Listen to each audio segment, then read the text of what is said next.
These are the HT series of car and pro audio horn titanium tweeters. They are available in 4 different sizes of 1.35 inches, 1.75 inches, 2 inches, and 3 inches. And each model can be used for car audio tweeter replacements, custom installs, Chuchero builds, pro audio speaker replacements, PA speaker builds, and even home audio system speaker builds. Now, depending on your needs, we made this graph so you can see the differences between the 4 models and pick the one that best suits you. Now, these titanium diaphragm tweeters are compression drivers that either have an ABS or aluminum horn depending on which model you get. Now, our metal horns are heavier and made with a denser material, which ensures they will not generate resonances and unwanted vibrations that can alter the response of the speaker.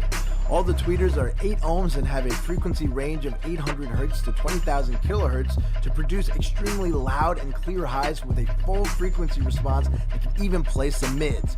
We recommend using a crossover that cuts frequencies below 1500 to 3000 Hz at a negative 12 dB per octave. For installation, we include a cutout guide, and we've even strategically designed the terminals to be flush with the magnet so you do not need to make any additional cuts around the terminal when installing. So if you're looking for titanium tweeters for your car audio tweeter replacement, custom installs, Chuchero builds, pro audio speaker replacements, PA speaker builds, and even home audio speaker builds, look no further than the HT series from Rockville.